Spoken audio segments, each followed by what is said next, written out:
36 millones de votos. 36 millones de personas apoyaron la candidatura de Claudia Sheinbaum Pardo.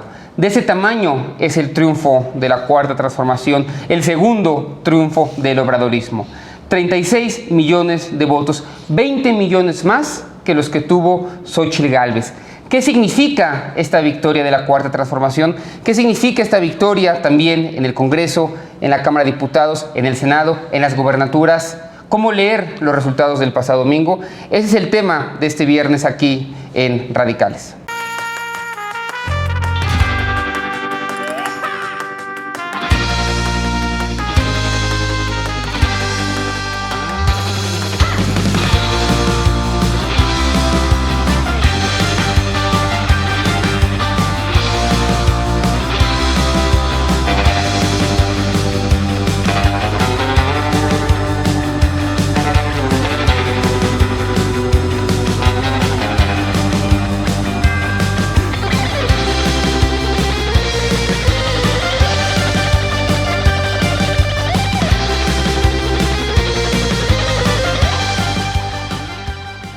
Pues ya tenemos por fin los resultados, conocemos las actas, los conteos distritales. Hoy sabemos ya cuánta gente votó por Claudia Sheinbaum, cuánta gente votó por Xóchitl Gálvez, cuál es el significado de estos resultados.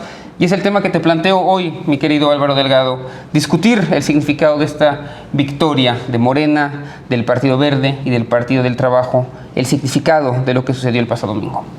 Sí, el lunes platicábamos todavía con cifras preliminares, una vez que el cómputo distrital ha concluido para el caso de la Presidencia de la República, que es la cifra oficial.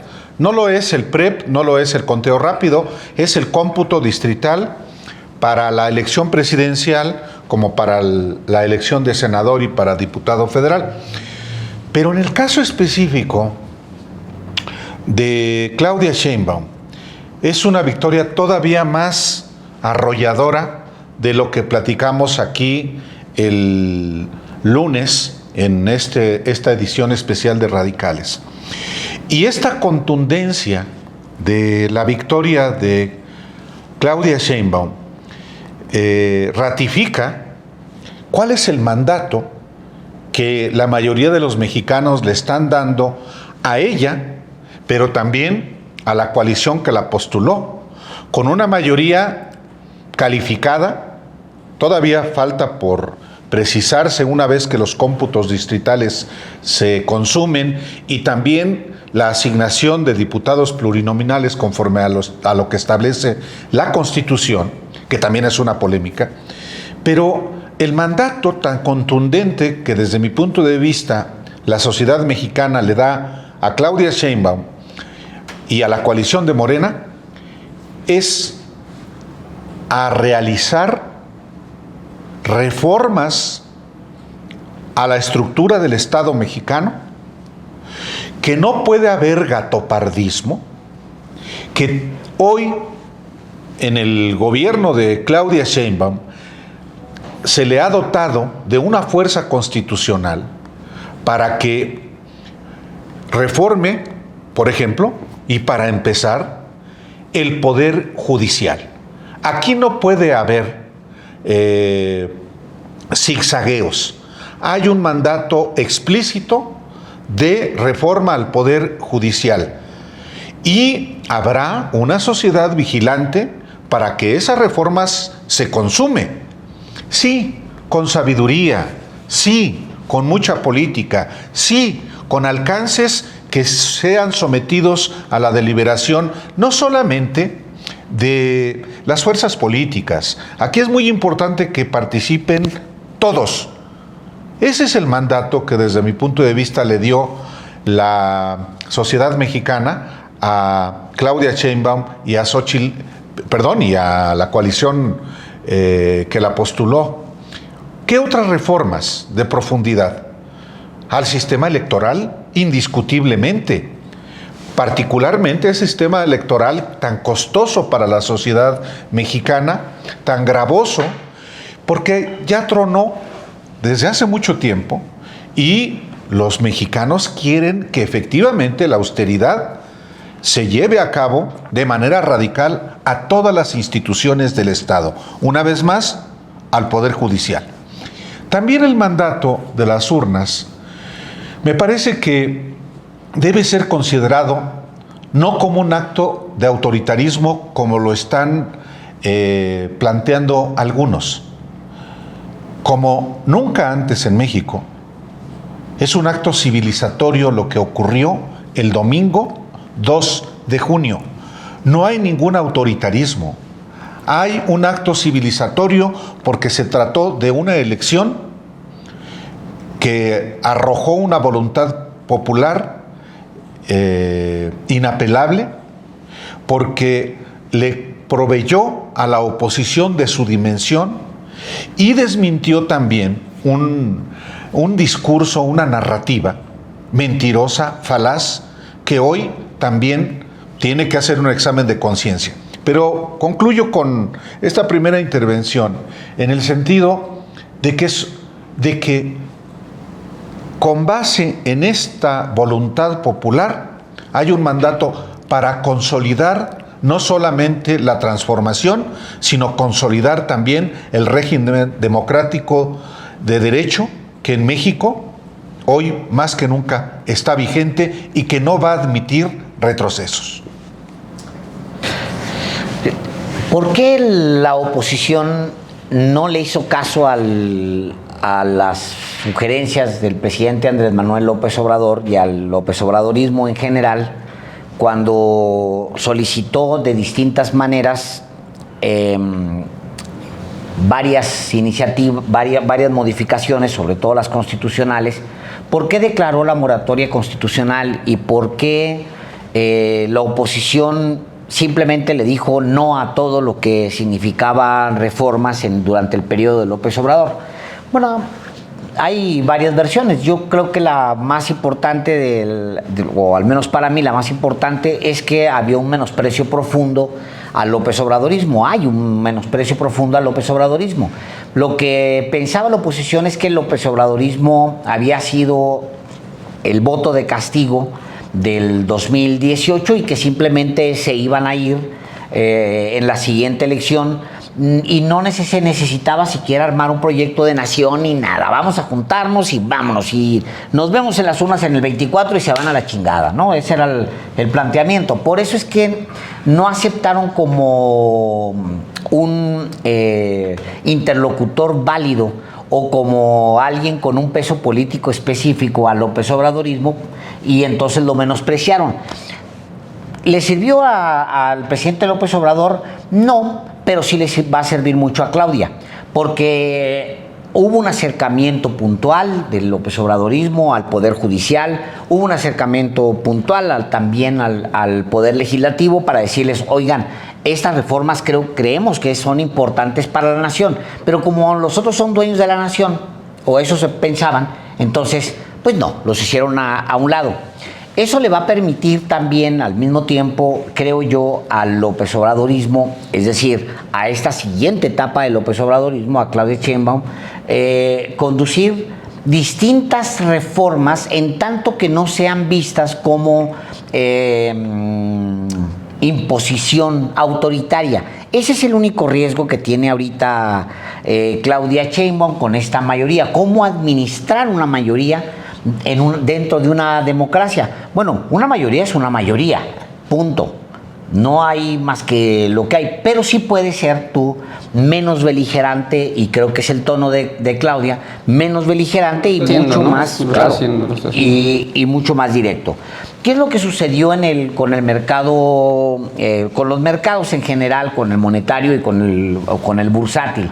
Sobre todo, bueno, que no tenían descontado, como ya lo dijeron las distintas mesas de análisis económico, no tenían descontado el triunfo de esa manera. Y un triunfo en esa magnitud evidentemente causa estrés, digamos, en los capitales, sobre todo los volátiles, sobre todo la inversión más volátil, la de cartera, porque tú eres un jugador.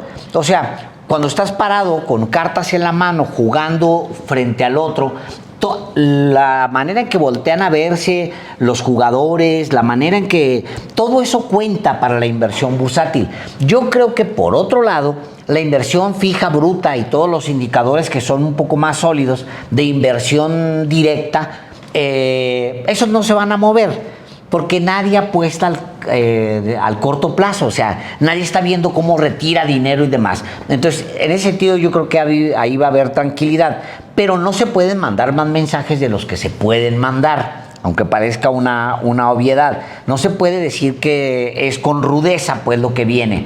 Dicho lo anterior, yo diría que el mandato de los mexicanos es muy claro y que si al presidente Andrés Manuel López Obrador le faltaron escaños para provocar los cambios constitucionales que eran necesarios, el pueblo de México le dijo no, se los doy a Claudia, le doy 5 millones de votos extras, ¿qué más necesitas? Es clarísimo el mensaje que está dando el pueblo de México a Claudia Sheinbaum, y sí le está pidiendo, y en eso coincido con Álvaro, le está pidiendo claramente que sea un cambio estructural. ¿Cuáles cambios? Bueno, ya los iremos viendo, pero creo yo que el mandato es clarísimo, cambios ya. Y bueno, hay que observar quién exige este cambio a través del mecanismo democrático de las urnas. ¿Quién? Una mayoría conformada por gente que está conforme con recibir una beca cada mes o algo así. No. Es un mandato de todos los sectores de este país. Claudia Sheinbaum no solo arrasó en la elección más grande en la historia de México, con la cantidad de votos mayor en la historia de México, con la diferencia mayor en la historia de la democracia mexicana. Entonces, ¿qué hay detrás de estos votos? En todos los estratos ganó Claudia Sheinbaum. Sea la división por edad, entre los jóvenes de 18 a 35 años, Claudia Sheinbaum ganó. Entre las personas de más de 35 años y en adelante, ganó. En la división entre hombres y mujeres, Claudia Sheinbaum tuvo igualmente una ventaja muy amplia por encima de Xóchitl Gálvez, y la diferencia también que yo quiero poner aquí es lo que ocurrió en cuanto a percepción de ingresos de las personas. Desde los que ganan 10,000 pesos hasta los que ganan 60,000 o más, en todos esos estratos ganó Claudia Sheinbaum de manera contundente.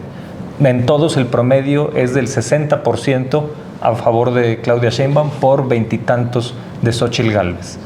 Esto debe derribar inmediatamente el mito que lleva desde 2006 sobre la famosa polarización. No hay tal polarización. Existe un consenso amplio, un consenso muy amplio en este país que dio un mandato inédito en las urnas. Ojo, consenso no significa unanimidad, y en ningún lugar del mundo se debe condenar la existencia de ninguna minoría. Es legítimo que existan minorías, es legítimo que discrepen, es legítimo que traten con las herramientas a su alcance de la democracia y respetando a sus electores que discrepen con la postura mayoritaria y que negocien, porque están en una posición de legítima desventaja. Pero lo que no se vale es engañar creyendo que la sombra que los cubre es su propio tamaño, cuando en realidad es la enormidad del adversario de enfrente. Y entonces tenemos ya que superar este discurso de la polarización, porque además de que es mentira, es un discurso que sirve para envalentonar o darle poder a gente que no lo merece. Sirve para que un pelagatos, un personaje sin ninguna relevancia política como Claudio X González sienta que lidera una gran masa social y se haga llamar o se autonombre como representante de la sociedad civil, cuando en realidad es solamente un personaje muy menor que, debido a que está pastoreando a partidos debilitados, adquiere cierta fuerza, pero bajo ninguna circunstancia representa algo más fuerte. Entonces, tenemos que escuchar ese primer elemento de las urnas porque no hay vuelta de hoja y no está debate. Hay un consenso sobre el tipo de proyecto que ha gobernado México desde hace 6 años. Esa tendría que ser la obligación de aquellos que resultaron electos y es derecho de la minoría a tratar de oponerse y negociar siempre y cuando lo haga por los canales legítimos. Que si van a tratar de reducir cosas del plan C a través de la negociación parlamentaria, que lo hagan. Que si consideran que tal cosa no es constitucional y quieren disputarlo en la Suprema Corte, que lo hagan a como quede la nueva dimensión de la Suprema Corte, que va a quedar conformada conforme a las leyes que se han construido en los últimos años. No se vale que tú hayas construido la cancha y te enojas porque alguien te golea en ella. Entonces, hay un mandato muy claro y debe eso escucharse en las urnas, hay un mandato en las urnas y debe eso ser lo que rija la vida pública de México y desplacemos de una vez por todas el mito de la polarización. Hay un consenso y una minoría que si quiere aspirar a ser competitiva y de nuevo algún tipo de mayoría, tiene que poner los pies en la tierra. El lunes tuvimos nuestro primer programa postelectoral, estábamos todavía al calor de los datos, conociendo las cifras. No pudimos todavía hacer un análisis reposado de las razones y de los números. Entonces intentaré comenzar por perfilar cuáles creo que son las razones del triunfo de la Cuarta Transformación, del obradorismo, del López Obradorismo del pasado domingo. Pero antes de eso quiero situar un poco los números. 36 millones de votos contra 20 millones de votos. Esa diferencia, pero contra 16, son 20 millones de votos de diferencia. Esa es la población de Chile. Esa es la población de Holanda. Es 2 veces la población de Grecia o de Portugal. Es un mundo, son países enteros. Es una diferencia abismal. Es con lo que ganó Peña Nieto presuntamente en 2012. 19 millones de votos. 19 millones de votos. Es no, con los lo que que tiene. ganó. Él gana con 19. La diferencia. Con la diferencia. Bueno, es un mundo. Es un mundo. Entonces todavía que quieran impugnar y que Xochitl Gálvez haya salido todavía el lunes, es decir, que no están de acuerdo con los resultados electorales, es una irresponsabilidad política enorme. Pero no quería sino decir que es tremendo eso. Bueno, los 16 millones que tuvo Xochitl Gálvez no son los que tuvo, son menos de los que tuvo combinados Mitt y Anaya en 2018. Son 6 millones menos de los que tuvo Mitt y Anaya en 2018. Es decir, todo su artificio, su gran coalición, no alcanza siquiera a empatar lo que tuvieron Mitt y Anaya en el 18, que ya fue muy poco, ¿no? Entonces, increíble que hoy cuando estamos grabando el Radicales, los 2 grandes dirigentes de esos partidos sigan en sus posiciones y no se hayan retirado. Pero decía que me quiero centrar en entender cuáles son las razones del triunfo de Andrés Manuel. Creo que 4 son de orden oficialista, que tienen que ver con Morena, y 2 tienen que ver con la oposición. Si quieren, en esta primera intervención hablo solo sobre los 4 y en la siguiente hablaré de los 2 de la oposición. Lo primero que creo es que lo que vimos el domingo fue un referéndum en torno a Andrés Manuel López Obrador. La lógica local, la lógica regional importó poco. Gobernadores muy buenos o bien evaluados, como el de Yucatán, pierde su elección. Gobernadores muy mal evaluados, como el de Morelos, pierde su elección. Entonces, en realidad lo que vemos es que no importó realmente la dimensión regional local. Ese 60% que saca Claudia Sheinbaum se parece mucho al 60% de la aprobación del presidente López Obrador. Entonces, en el fondo, quien estuvo en la boleta el pasado domingo fue Andrés Manuel López Obrador. Se trató del segundo triunfo del obradorismo. La segunda razón, que me parece la fundamental, es que la población vive mejor en 2024 que en 2018, o al menos así lo percibe. Y eso tiene que ver naturalmente con los programas sociales, pero sobre todo con la política de vivienda. Ayer rescataba en otro espacio los números de Viridiana Ríos, que señalaba que durante 4 años 3.800 personas salieron de la pobreza por ingresos al día. Durante 4 años 3.800 personas salieron de la pobreza por ingresos todos los días, cuando durante 10 años antes aproximadamente 2.000 personas habían ingresado a la pobreza todos los días. México era una fábrica de pobres, dejó de ser una fábrica de pobres a partir de las políticas laborales y las políticas sociales de la Cuarta Transformación. Eso es fundamental para explicar el resultado del domingo. El tercer elemento del lado oficialista tiene que ver con que Morena se mantuvo unida, de principio a fin, durante el ciclo electoral. Ustedes recordarán que había 6 candidatos, Claudia Sheinbaum era uno de ellos, ahí estaba Monreal, ahí estaba Velasco, ahí estaba Noroña, ahí estaba Marcelo Ebrard, y sin embargo logra cohesionar al movimiento, logra que ningún otro candidato a gobernador se vaya con otro partido, con la excepción de la candidata de Morelos, logra generar consensos, logra repartir, logra entender bien esas lógicas locales y no permite que se salga la gente del partido, lo cual lleva a liderar el triunfo electoral. Y la cuarta transformación tiene que ver directamente con la candidata, porque todo lo que estoy diciendo es estructural, la situación de la mejora económica, el personaje de Andrés Manuel López Obrador, Morena, pero Claudia Sheinbaum, hay que decirlo ya, fue una extraordinaria candidata. Yo creo que va a ser muy buena presidenta de México, pero fue una extraordinaria candidata. Aquí nosotros hablamos, ¿cuántos programas tuvimos de radicales? 20, 22 programas. Todo era sobre los errores de la oposición. Cuando había que hablar de Claudia Sheinbaum, la semana la libró perfecto, tuvo sus mítines perfecto, tuvo 2 errores.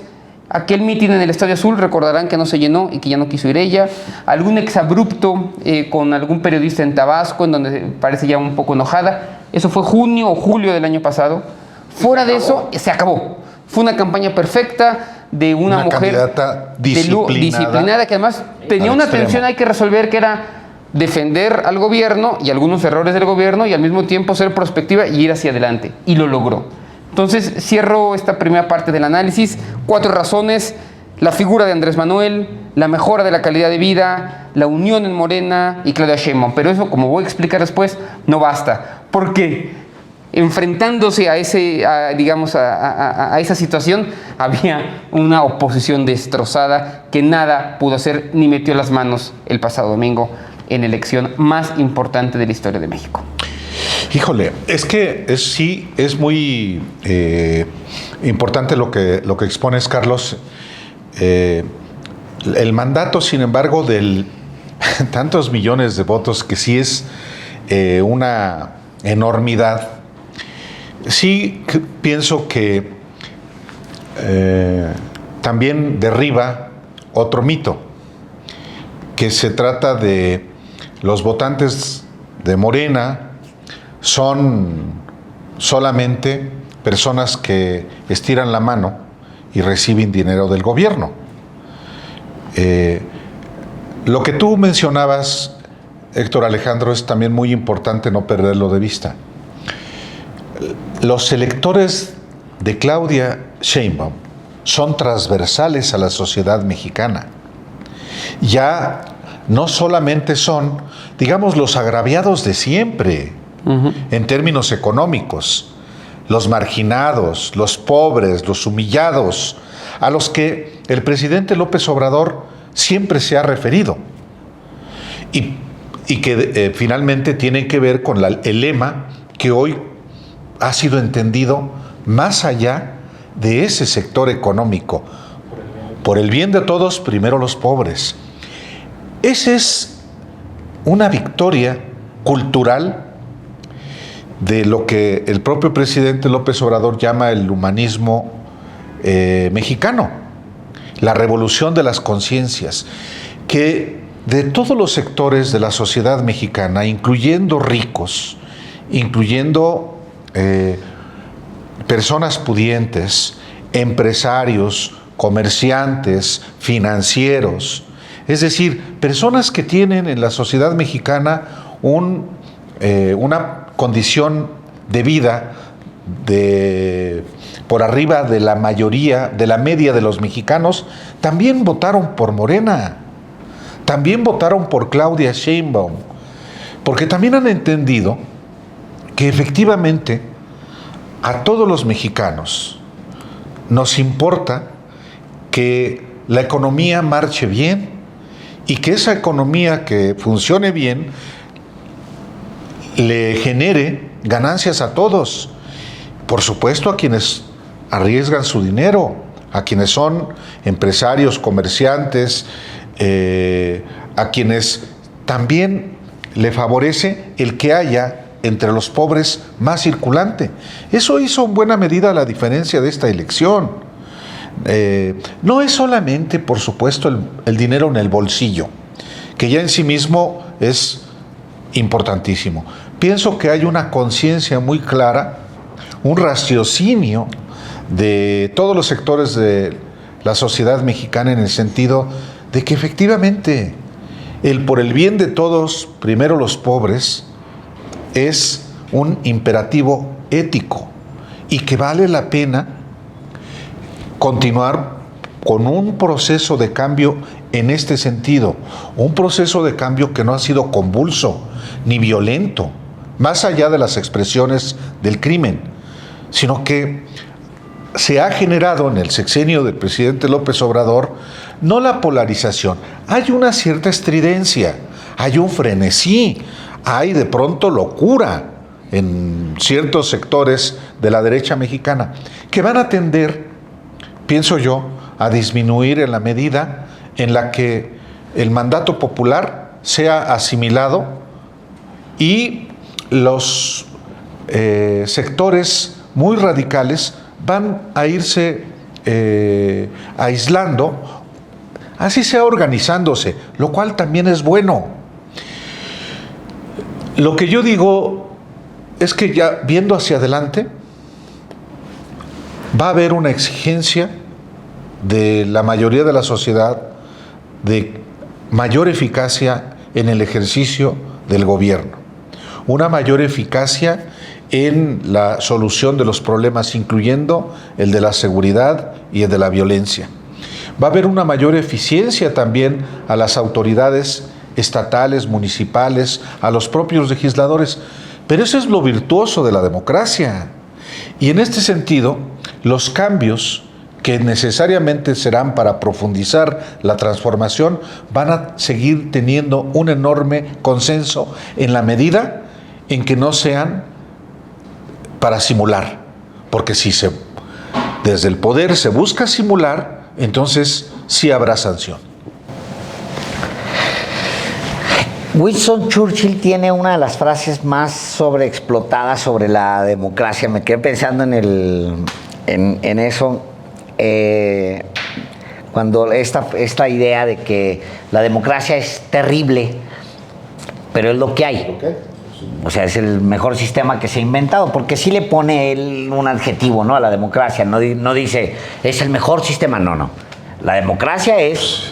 tiene no es sus tan límites, padre, pues sí. Pero pues es lo que hay.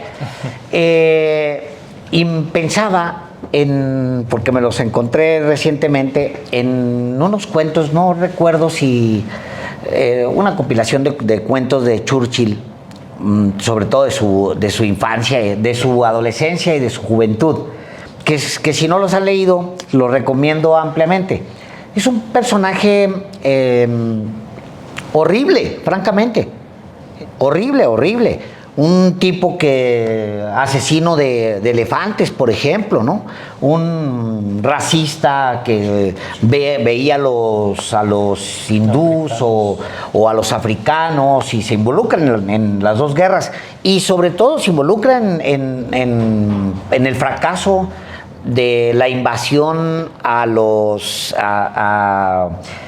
Afganistán, que es un fracaso que nunca se ha contado porque, pues, obviamente esas derrotas no se cuentan desde los imperios, pero es un fracaso terrible el de Gran Bretaña en Afganistán.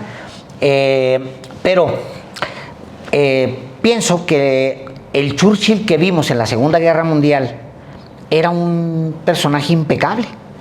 Su discurso, por ejemplo, el discurso de van a venir a invadirnos, pero les vamos a dar hasta con un tornillo a los nazis y los vamos a contener. Esas evoluciones son las que hacen la historia, en realidad. Entre López Obrador y Claudia Sheinbaum hay una distancia brutal. López Obrador viene de los partidos políticos que caen en desuso durante los últimos, digamos, 2 décadas, que en el mundo han caído en desuso y en el mismo ejercicio de la política ha caído en cuestionamiento entre los votantes, los partidos, los políticos, etcétera, en tanto que Claudia Sheinbaum representa una izquierda social. Por ejemplo, López Obrador viene de una hechura muy particular y la otra es muy científica, esa que estaba haciendo anotaciones y seguramente tenía su casa llena de post-its mientras iba avanzando la elección, así me la puedo perfectamente imaginar.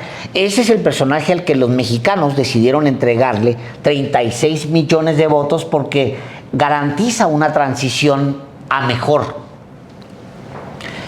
En cambio, por el otro lado, tenemos un proyecto que pierde entre una elección y otra, decía Carlos, 5 millones de votos entre 2018 y 2024, 6 millones de votos. Y yo creo que esa sangría se va a acelerar en muy poco tiempo. O sea, yo no espero que se recuperen en muy poco tiempo. Así con la actitud que tienen, yo no espero que la oposición se recupere. O sea, no veo a Enrique Krause reconociendo el error, más allá de... Porque va en contra de lo que él cultiva más en la vida y lo que quiere más y anhela más en la vida, que es el mismo. Entonces no va a operar Enrique Krause, ni Aguilar Camín, ni Castañeda en contra de ellos. El go negative en contraposición del go positive, pues la derrota del go negative es brutal, es una lección muy amarga, pero es lo que tenían en la mano para dar. Quiero decir con lo anterior, y ya de Alejandro Moreno Cárdenas y de Marco Cortés y de Jesús Zambrano lo incluyo en esta ocasión, nunca me gusta ni mencionarlo ya porque qué bueno que la historia los olvide. Ya de ellos ya ni siquiera hablo. O sea, me parece que van a ser trascendidos por una implosión. Esos partidos van a vivir una implosión que va a engullir a esos líderes que no fueron líderes de sus propios partidos. ¿Qué veo? Veo poco futuro en la oposición. No es una buena noticia para una democracia. Veo también que los contrapesos que se van a dar van a ser en realidad concesiones que va a otorgar Claudia Sheinbaum simplemente para no irse del todo, para no terminar de amolarlos, digamos, va a ceder, digamos, va a darles concesiones para tener contrapesos aunque sean artificiales. O desde dentro, Alejandro. Sí. Contrapesos desde de dentro del propio, inclusive Morena. Es probable. Tú manejas la tesis de la posibilidad de los desprendimientos. Sí, ¿no? eventualmente sí. Yo también creo... Aunque ya después de lo que ocurrió el domingo, justo ¿a qué te vas? Así es. Ahorita no va a haber desprendimiento. No. Pero va a ser saludable que existan nuevas posiciones al interior y que esas expresiones, que creo que va a ser una diferencia importante entre López Obrador, que tenía que mantener cohesionado a los grupos, él procuró no fue intolerante con la disidencia, para decirlo más claro. López Obrador, al interior. Aun cuando, mira, que le salieron algunos, ¿Fue tolerante o intolerante? Intolerante. Yo creo que hubo, porque tenía que hacerlo, tenía que terminar de cohesionar, ese era su papel. Y también su papel era confrontar a la oposición, hombre. Tenía que hacerlo como lo hizo. Amigo, estaba en otro lado. Sí. O sea, tenía que hacerlo. O sea, suavecito. Claro. No, hombre. No, se le monta. Sí, por sí. Hubo Así es. Monreal, es el caso. Bueno, pero lo mantuvo. Y quiso Marcelo. Sí. Mira, yo creo que hasta vale la pena analizar ambos casos, dos tipos de personajes que se oponen al interior, pero concluyo la argumentación. ¿Qué veo y qué me asusta? No me asusta propiamente. Advierto que la oposición no se va a componer de corto plazo y eso no es bueno para una democracia. No se va a recomponer. Yo creo que no han terminado de entender el golpe y nunca aceptaron ninguno de los diagnósticos que se dieron. El señor Delgado y yo dijimos en julio del año pasado, yo dije públicamente, Xóchitl Gálvez va a ser peor que Ricardo Anaya. Lo Y dije. que Josefina Vázquez Mota. Por supuesto, bueno, eso ya no hay. Para abajo. No, sí, ¿cómo sí, no? cómo no. Hay más. Sí. Pero Tercer lugar, lo dije 2002. públicamente. Dijimos públicamente el tema de las encuestas, lo dijimos, mencionamos por su nombre. Yo dije, el Financiero es el nuevo GAISA. No sabía a qué nivel lo estaba diciendo cuando lo repetía tantas veces. Al nivel de ese desprestigio que arrastra ahora el Financiero. O sea, no escucharon. Se mintieron a sí mismos y se hundieron porque iban mintiendo a sí mismos. Bueno. Todavía promocionando Massive Caller, Xóchitl Gálvez, a 2 semanas antes de la elección. Qué vergonzoso. Pero concluyo con esto. Me gustó la idea de empezar con Churchill, aquel personaje horrible, imperialista, colonialista de Churchill joven, un militar borracho, fumaba puros, entraba a las oficinas y les decía cosas a las mujeres. Horrible el personaje. Y ve nada más, capaz de construir el mejor discurso de la Segunda Guerra Mundial, porque es el mejor discurso de la Segunda. Y sus memorias. Y bueno, y alguna parte de las memorias, porque parte de las memorias justamente es las batallas en África, y esas son espantosas. No, brutalmente escritas y No, bueno, era un hombre muy culto. Además hay una tradición en la literatura inglesa muy cabrona. Pero empecé con eso para decir esto. Hay una evolución en la gente. Hay una evolución en las fuerzas políticas. Menos en el PRIAN.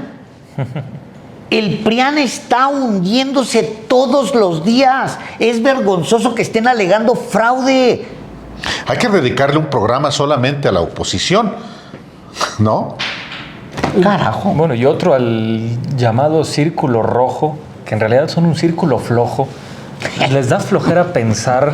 Sí, son muy perezosos. Absoluto. Y yo no sé. deshonestos. Sí. Y también en algunos yo creo que es incapacidad. Hay que decirlo ya también con todas sus letras. Hay gente que es incompetente para leer los signos de la realidad y no tiene ningún mérito para aparecer en público o en ciertos espacios públicos para decir lo que dice. Y es que este cuento que han trazado muchos de ellos ha ayudado a que hoy estén, insisto, que la crisis no sea solo del PRIAN, sino también de sus intelectuales, de sus ideólogos detrás. Hace esta elección que se quiso poner como una disyuntiva entre la democracia o el autoritarismo, no difiere en nada en el discurso de hace año y medio diciendo López Obrador quiere desaparecer el INE, y que fue la motivación de la primera marcha de la gota rosa o de la marea rosa, no sé cómo llamarles ahora. Farsa rosa. Bueno, de este gran fracaso rosa que no generó ningún rédito electoral a la señora Xóchitl Gálvez. Cuando planteaban esto, López Obrador quiere desaparecer el INE, perdieron la oportunidad de convertirse en interlocutores válidos y democráticos de un proyecto que tenía bastantes contraluces, pero muchas luces. Proponía la creación de un espacio para organización de consultas en el INE, por ejemplo, aquella idea de el plan A con la reducción con una nueva dinámica para la selección de diputados, que tenía ahí cosas interesantes. Había elementos criticables que pudieron haber negociado. Pero cuando partes de una idea que no solo es descabellada, sino que es atemorizante, que es para mangonear gente fácilmente manipulable a través de los peores sentimientos, porque hay cosas que uno puede usar buenos sentimientos para causas que son inicuas o que no llevan para más, ¿no? Como por ejemplo, no sé, el Teletón, cosas así, que es tratar de jugar con los buenos sentimientos de la gente o tratar de sacar alguna ventaja, y que algunas veces tiene beneficios colaterales, en fin, cosas así. Pero cuando tú haces eso para explotar los peores vicios de la gente más mal informada y manipulable, estás cometiendo un grave error que tiene consecuencias lamentables. Yo no quiero dejar de poner el dedo en el renglón con aquel reportaje que hizo Juan Becerra, aquella crónica que hizo Juan Becerra sobre la primera marcha rosa, donde preguntó a varios asistentes por qué estaban ahí, en qué consistía el plan A de López Obrador, en qué consistía la reforma político-electoral, y no fue la excepción, fue la regla. Todos contestaron disparates aderezados de los peores insultos racistas y tonterías de todo tipo contra López Obrador o sus simpatizantes. Eso nos da el tipo de perfil de un actor político que a ningún país beneficia. Una historia breve de la llamada polarización para pasar a otra cosa. Bueno, hoy que Alito y Marco Cortés dicen que van a impugnar la elección y que están en este proceso, que en el fondo es una sugerencia de que hubo un fraude. Más bien deberían apuntar las placas del tráiler que los atropelló en vez de estar haciendo este tipo de disparates. ¿Qué puede ocurrir? ¿A qué tipo de gente se dirigen?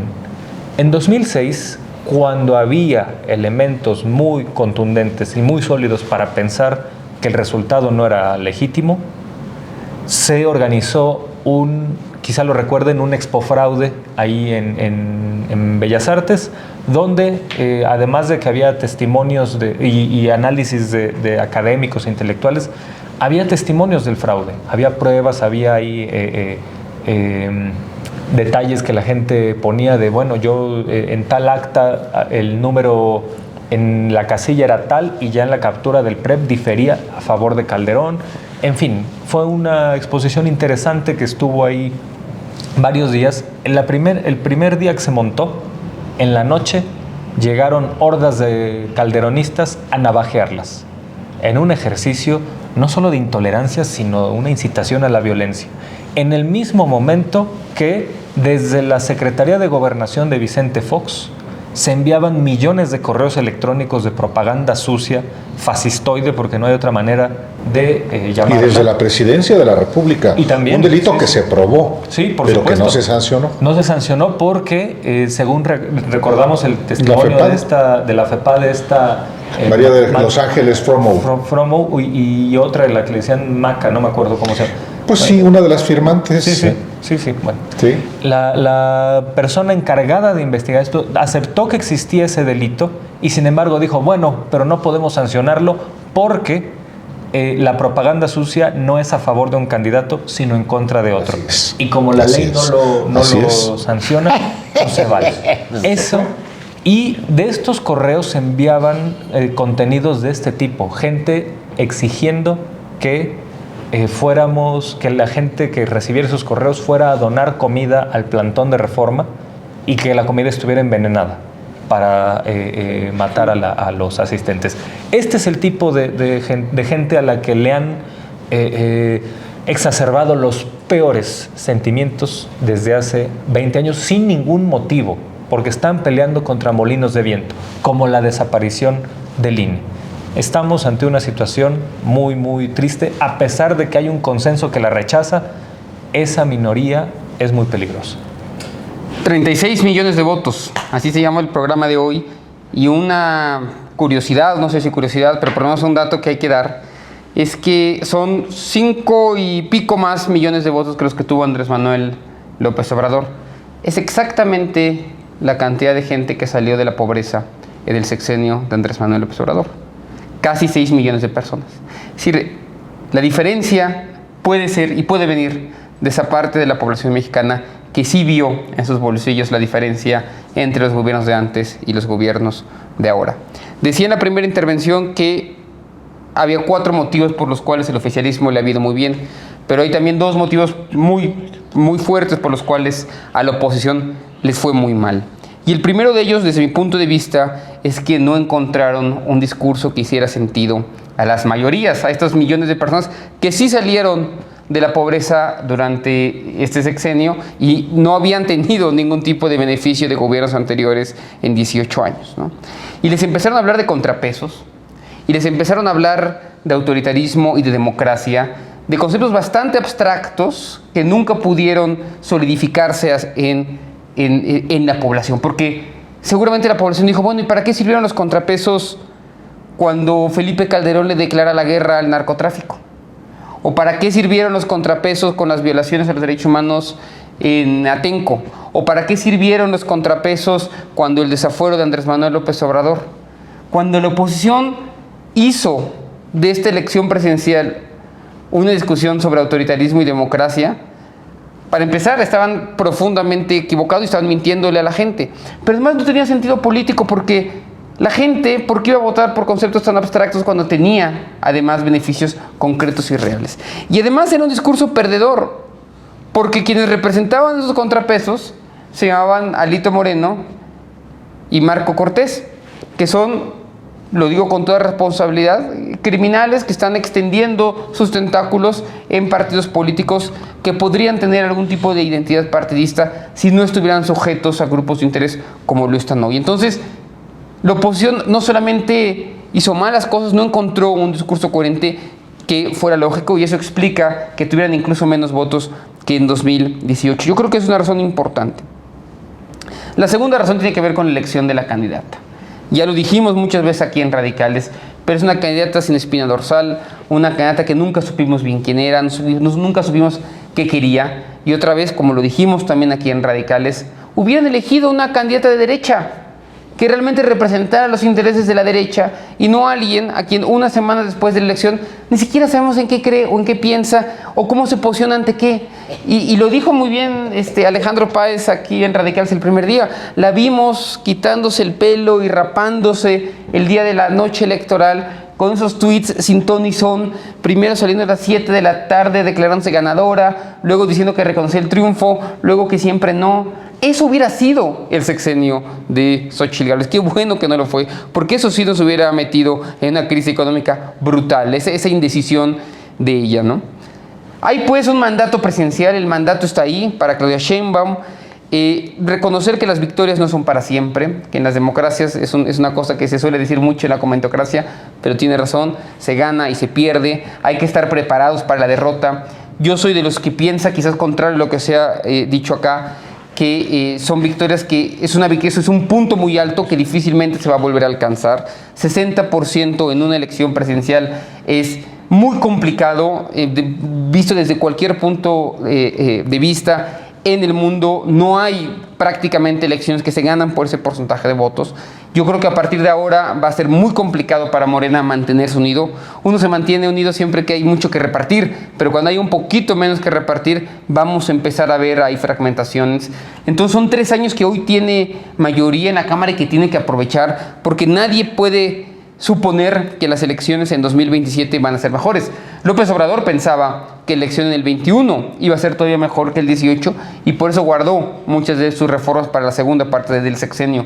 Claudia Sheinbaum no puede caer en ese error porque los 3 años que va a tener van a ser claves para hacer las modificaciones. No puede pensar que va a tener una presidencia de 6 años, que la va a tener, pero no puede pensar que va a tener esta mayoría durante 6 años. Entonces, desde hoy, desde el lunes, ya está trabajando, y sé que está trabajando ya en las reformas, porque no hay tiempo que perder, por 2 razones, porque no va a haber mayoría, o este tipo de mayorías del 27 en adelante, sino para que se vean los resultados de las reformas que se van a hacer hoy, va a pasar mucho tiempo. Entonces no va a ser obvio para la gente que va a haber transformación directa, sino hasta los siguientes años, siguientes meses, por lo cual se necesita salir ya con las reformas en septiembre, en octubre, en noviembre, para que vean y se pueda cosechar hacia adelante, ¿no? Me quedo ahí, sí, y después yo creo que vamos a tener todavía una intervención para cerrar esta parte del programa. Creo que vamos cerrando, ¿verdad? Vamos.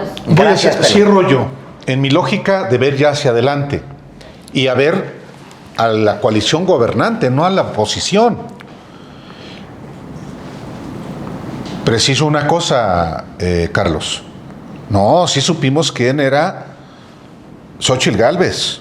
No solamente lo supusimos, lo documentamos.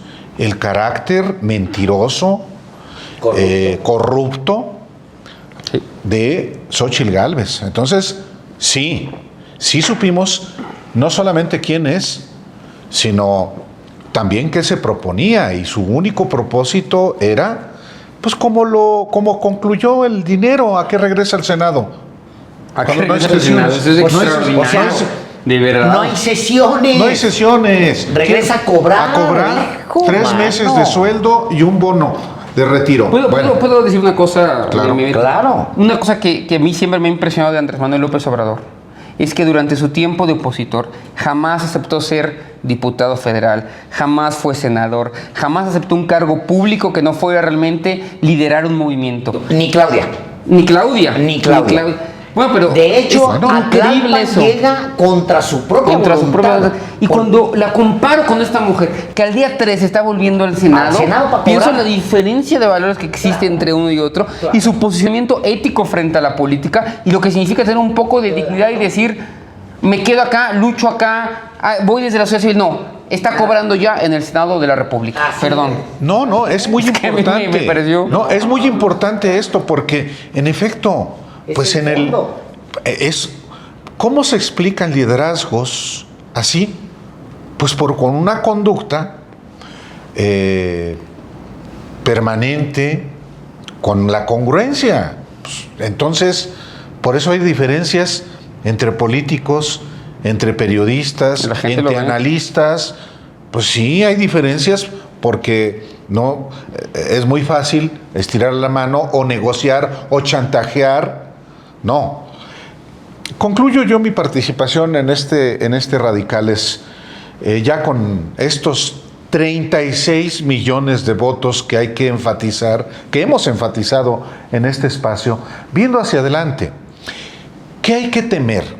Porque desde la derecha sigue generándose, fomentándose el peligro, los contrapesos. A lo único que hay que temer es a la simulación, al gatopardismo, a que este mandato popular no se ha cumplido.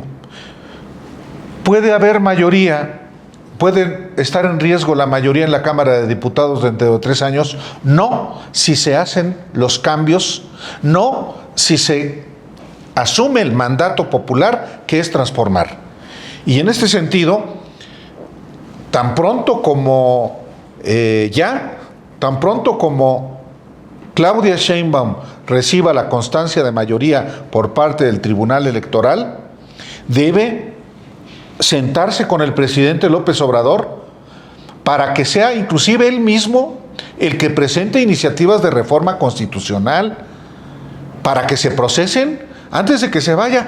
¿Por qué habría que esperar a que entre Claudia Sheinbaum? No, en septiembre. Al país le urge mandar señales de que la transformación, de que la profundización de la transformación va en serio, que se está acatando el mandato popular. ¿Quiénes van a ser los contrapesos? Pues están previstos en la Constitución. Esto también me parece que hay que puntualizarlo. A lo único, no hay nada que temer. Yo lo escribí hace rato. Más bien, lo único que no se debe admitir es el inmovilismo, el gatopardismo, la simulación que sería en contra de lo que votaron la mayoría de los mexicanos este domingo. Desde la elección interna de Morena, el país quería una profundización de la izquierda. Por eso, las encuestas en la elección interna de Morena no eran solamente morenistas, no.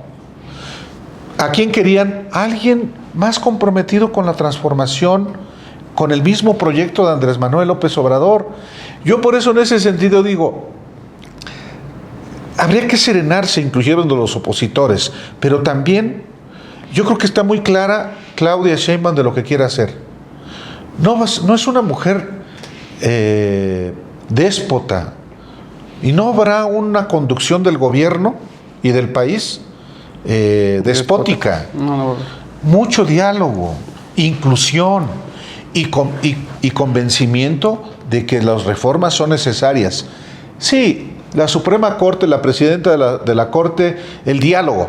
Órale, nada más que aquí hay el mandato es para que eso que han estado defendiendo la Corte cambie. Bueno, pues llegamos a la mitad de este programa, la primera mitad de este programa. Vamos a ir a una segunda mitad porque pues nos quedamos con muchas cosas. Falta analizar realmente cuál es el futuro de la oposición en México y qué vemos para el primer trienio, digamos, de Claudia Sheinbaum, porque se va a topar además con la ratificación de mandato. O sea, eso viene en camino y qué bueno que lo empiece a razonar desde ahora mismo. Vamos a ir entonces a esta pausa larga porque nos vemos la próxima semana. Pero si quédese con nosotros y nos vemos el próximo viernes. Suerte.